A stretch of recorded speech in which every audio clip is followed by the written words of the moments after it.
ಬಿಜೆಪಿಯಿಂದ ಕರ್ನಾಟಕದಲ್ಲಿ ಲೋಕ ಟಿಕೆಟ್ ರಿಲೀಸ್ ಆದಮೇಲೆ ಬಂಡಾಯದ ಬೇಗುದಿ ಜಾಸ್ತಿ ಆಗ್ತಾ ಇದೆ. ಅದರಲ್ಲೂ ಕೂಡ ಈಶ್ವರಪ್ಪ ಪುತ್ರ ಕಾಂತೇಶ್ಗೆ ಟಿಕೆಟ್ ಸಿಗದೇ ಇರುವಂಥದ್ದು ಈಗ ನಾನಾ ರೀತಿಯ ಪ್ರಶ್ನೆಗಳು ಜೊತೆಗೆ ಅಸಮಾಧಾನಕ್ಕೂ ಕೂಡ ಕಾರಣ ಆಗಿರುವಂಥದ್ದು.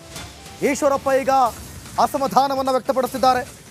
ಪುತ್ರನಿಗೆ ಟಿಕೆಟ್ ಸಿಗದಿದ್ದಕ್ಕೆ ಈಶ್ವರಪ್ಪ ಫುಲ್ ಗರಂ ಆಗಿದ್ದಾರೆ. ಪುತ್ರನಿಗೆ ಟಿಕೆಟ್ ಸಿಗದೆ ಈಶ್ವರಪ್ಪ ತೀವ್ರ ಅಸಮಾಧಾನವನ್ನು ವ್ಯಕ್ತಪಡಿಸಿದ್ದಾರೆ.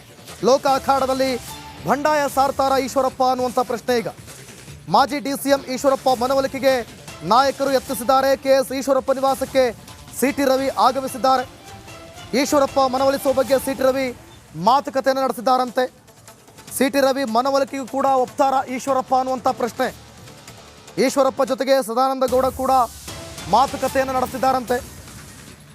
ಟಿಕೆಟ್ ಸಿಗದಿದ್ರೂ ಕೂಡ ಬಂಡಾಯ ಸಾರಬೇಕು ಅಂದ್ಕೊಂಡಿರುವಂಥ ಈಶ್ವರಪ್ಪನವರನ್ನ ಸಮಾಧಾನ ಮಾಡ್ತಾರ ಬಿಜೆಪಿ ನಾಯಕರು.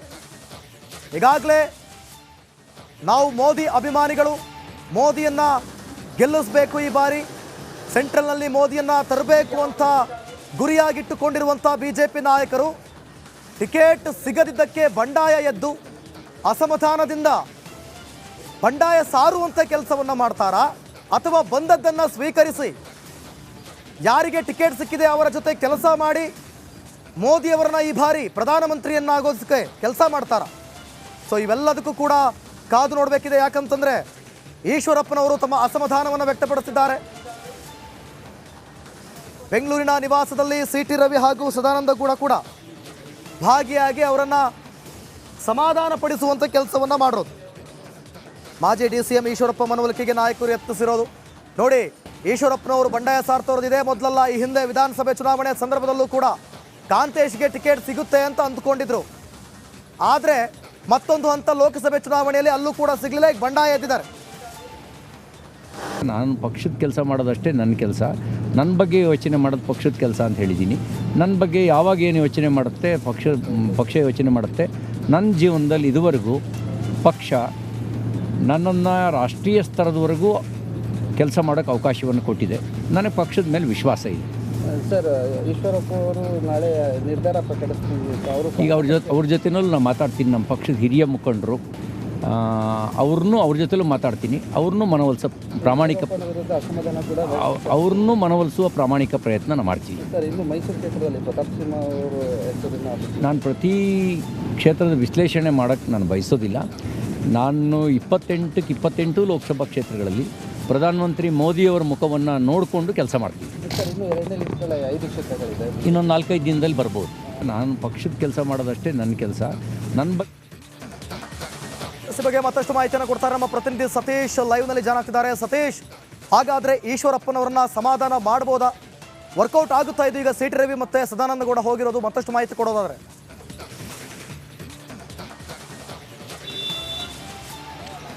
ದಿವಿತ್, ಮಾಜಿ ಸಚಿವರಾದಂಥ ಸಿಟಿ ರವಿ ಅವರು ಈಶ್ವರಪ್ಪ ಅವರ ನಿವಾಸಕ್ಕೆ ಭೇಟಿಯಾಗಿದ್ದರು. ಅವ್ರ ಜೊತೆ ಮಾತುಕತೆಯನ್ನು ನಡೆಸಿದರು. ಪ್ರಮುಖವಾಗಿ ಕಾಂತೇಶ್ ಅವರಿಗೆ, ಈಶ್ವರಪ್ಪ ಪುತ್ರ ಕಾಂತೇಶ್ ಅವರಿಗೆ ಲೋಕಸಭಾ ಚುನಾವಣಾ ಟಿಕೆಟ್ಗೆ ಸಾಕಷ್ಟು ಪ್ರಯತ್ನವನ್ನು ಪಟ್ಟರು. ಹೀಗಾಗಿ ಸಿಕ್ಕಿಲ್ಲ. ಹೀಗಾಗಿಯೇ ಸಾಕಷ್ಟು ಅಸಮಾಧಾನಗೊಂಡಿದ್ದಾರೆ ಈಶ್ವರಪ್ಪನವರು. ಆ ಹಿನ್ನೆಲೆಯಲ್ಲಿ ಸಿಟಿ ರವಿ ಅವರು ಅವರ ಮನವೊಲಿಸುವ ಪ್ರಯತ್ನ ಮಾಡಿದರು. ಆದರೆ ಮೂಲಗಳ ಪ್ರಕಾರ ಅವರ ಮನವೊಲಿಕೆಗೆ ಈಶ್ವರಪ್ಪನವರು ಒಪ್ತಾ ಇಲ್ಲ ಅನ್ನೋ ಒಂದು ಮಾಹಿತಿ ಸಿಕ್ಕಿದೆ. ಯಾಕಂದರೆ ಈಶ್ವರಪ್ಪನವರು ಸಾಕಷ್ಟು ಆಕಾಂಕ್ಷಿ ಇಟ್ಕೊಂಡಿದ್ರು. ಕಳೆದ ವಿಧಾನಸಭೆ ಚುನಾವಣೆಯಲ್ಲಿ ಅವರಿಗೆ ವಿಧಾನಸಭೆ ಟಿಕೆಟ್ ತಪ್ಪಿತು. ಪಕ್ಷದ ನಿಷ್ಠಾವಂತರಾಗಿ ರಾಜೀನಾಮೆ ಕೊಟ್ಟರು. ಆ ನಂತರ ಮುಂಬರುವ ದಿನಗಳಲ್ಲಿ ಪುತ್ರನಿಗೆ ಅವಕಾಶ ಕೊಡ್ತೀವಿ ಅನ್ನೋ ಒಂದು ಭರವಸೆಯನ್ನು ಸಿಕ್ಕಿತ್ತು. ಆದರೆ ಈಗ ಟಿಕೆಟ್ ಕೈಗೆ ತಪ್ಪಿದೆ. ಹೀಗಾಗಿಯೇ ನಿನ್ನೆ ಸುದ್ದಿಗೋಷ್ಠಿಯನ್ನು ಮಾಡಿ ಸಾಕಷ್ಟು ವಿಚಾರವನ್ನು ಈಶ್ವರಪ್ಪನವರು ಹೊರ ಹಾಕಿದ್ರು. ಪಕ್ಷದ ನಾಯಕರ ವಿರುದ್ಧ ಅಸಮಾಧಾನ ವ್ಯಕ್ತಪಡಿಸಿದರು. ಆ ಹಿನ್ನೆಲೆಯಲ್ಲಿ ಸಿಟಿ ರವಿಯವರು ಬಂದಾಗ ಕೂಡ ಅದೇ ಅಸಮಾಧಾನವನ್ನು ಈಶ್ವರಪ್ಪನವರು ಮುಂದುವರಿಸಿದ್ದಾರೆ. ಸಿಟಿ ರವಿ ಅವರ ಮನವೊಲಿಕೆಗೆ ಈಶ್ವರಪ್ಪನವರು ಬಗ್ಗಿಲ್ಲ ಅನ್ನೋ ಒಂದು ಮಾಹಿತಿ ಸಿಗ್ತಾ ಇದೆ. ಯಾಕಂದರೆ ಸಾಕಷ್ಟು ನಿರೀಕ್ಷೆ ಇಟ್ಕೊಂಡಿದೆ. ವರಿಷ್ಠರು ಕೂಡ ಒಂದು ಮಾತನ್ನು ಕೊಟ್ಟಿದ್ದರು, ಪುತ್ರನಿಗೆ ಟಿಕೆಟ್ ಕೊಡ್ತೀವಿ ಅಂತ. ಆದರೆ ಆಗಿಲ್ಲ. ಇಲ್ಲಿ ಕೆಲವರು ನಮ್ಮ ಪುತ್ರನಿಗೆ ಟಿಕೆಟ್ ಕೊಡಿಸುವಲ್ಲಿ ಆಸಕ್ತಿ ವಹಿಸಿಲ್ಲ ಅನ್ನೋದು ಈಶ್ವರಪ್ಪನವರ ಒಂದು ಆಕ್ರೋಶಕ್ಕೆ ಕಾರಣ ಆಗಿದೆ. ಆ ನಿಟ್ಟಿನಲ್ಲಿ ಸಿಟಿ ರವಿಯವರ ಬಳಿಯೂ ಕೂಡ ಇದೇ ಮಾತನ್ನು ಹೇಳಿ ಕಳಿಸಿದ್ದಾರೆ. ಮತ್ತು MLC ಒಂದು ಬೇಡಿಕೆಯನ್ನು ಇಟ್ಟಿದ್ರು, ಅಂದರೆ ಭರವಸೆಯನ್ನು ಕೊಟ್ಟಿದ್ದಾರೆ ಕಾಂತೇಶ್ ಅವರಿಗೆ. ಅದನ್ನು ಒಪ್ತಾ ಇಲ್ಲ. MLC ಮುಂಬರುವ ಚುನಾವಣೆಯಲ್ಲಿ ಟಿಕೆಟ್ ಕೊಡ್ತೀವಿ ಅನ್ನೋ ಒಂದು ಭರವಸೆಯನ್ನು ಕೊಟ್ಟಿದ್ರು ಕೂಡ ಈಶ್ವರಪ್ಪನವರು ಅದಕ್ಕೆ ಒಪ್ತಾ ಇಲ್ಲ. ಲೋಕಸಭೆಗೆ ಕೂಡ ಪಟ್ಟು ಹಿಡಿದಿದ್ರು. ಈ ಹಿನ್ನೆಲೆಯಲ್ಲಿ ಸಿಟಿ ರವಿಯವರ ಮಾತುಕತೆ ಫಲಪ್ರದವಾಗಿಲ್ಲ ಅನ್ನೋದು ಗೊತ್ತಾಗ್ತಾ ಇದೆ ದಿವಿತ್. ಓಕೆ, ಥ್ಯಾಂಕ್ ಯು ಸತೀಶ್ ನಿಮ್ಮೆಲ್ಲ ಮಾಹಿತಿಗೆ.